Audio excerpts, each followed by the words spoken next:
जो इंसान पुण्य करता है उसे भगवान परेशानी में क्यों डालते हैं? दोस्तों, अक्सर हमारे मन में एक सवाल उठता है।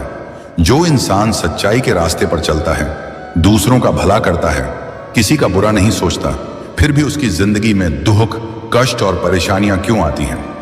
अगर भगवान न्यायप्रिय हैं, तो अच्छे इंसान को ही क्यों बार बार आजमाया जाता है? इसका उत्तर बहुत गहरा है। सबसे पहली बात, परेशानी सजा नहीं, परीक्षा होती है। भगवान कभी भी पुण्यात्मा इंसान को दंड देने के लिए कष्ट नहीं देते, वे उसे परखते हैं।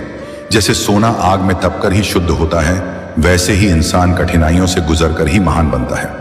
भगवान जानते हैं कि यह इंसान टूटेगा नहीं, इसलिए उसे मजबूत बनाने के लिए कठिन रास्ता देते हैं। दूसरी बात, कर्मों का हिसाब केवल इस जन्म का नहीं होता। हम जो आज भोग रहे हैं वह सिर्फ आज का परिणाम नहीं है, यह पिछले जन्मों के अधूरे कर्मों का फल भी हो सकता है। पुण्य करने वाला इंसान उन पुराने कर्मों को जल्दी काट लेता है, इसलिए कभी कभी ऐसा लगता है कि अच्छे इंसान को ही ज्यादा दुख मिल रहा है, जबकि सच यह है कि उसके बुरे कर्मों का हिसाब जल्दी साफ किया जा रहा है। तीसरी बात, भगवान रास्ता आसान नहीं करते, इंसान को ताकतवर बनाते हैं।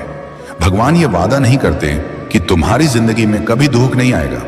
वे यह वादा करते हैं कि जब दुख आएगा तब वे तुम्हें उसे सहने की शक्ति देंगे। पुण्यात्मा व्यक्ति को भगवान धैर्य, समझ और विवेक देते हैं ताकि वह हर हाल में सही रास्ते पर बना रहे। चौथी बात, भगवान अपने प्रिय को ज्यादा परखते हैं।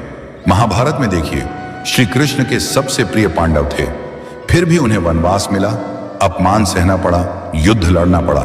भगवान राम को ही देख लीजिए, मर्यादा पुरुषोत्तम होकर भी उन्हें वन जाना पड़ा। इसका मतलब यह नहीं कि भगवान उनसे नाराज थे, बल्कि वे उन्हें आदर्श बनाना चाहते थे। पांचवी बात, दुख इंसान को अहंकार से बचाता है। अगर पुण्य करने वाले इंसान की जिंदगी हमेशा सुख में रहे तो उसके अंदर भी घमंड आ सकता है।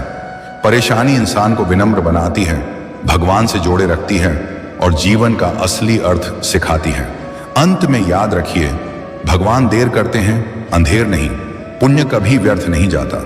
जो इंसान अच्छे कर्म करता है उसका फल उसे जरूर मिलता है, कभी इस रूप में कि उसका दुख कम हो जाता है, कभी इस रूप में कि उसकी आत्मा मजबूत हो जाती है, और कभी इस रूप में कि भगवान खुद उसका सहारा बन जाते हैं। इसलिए अगर आप सही हैं, सच्चे हैं और फिर भी परेशानियों में हैं, तो समझ लीजिए भगवान आपको गिराने नहीं, ऊंचा उठाने की तैयारी कर रहे हैं।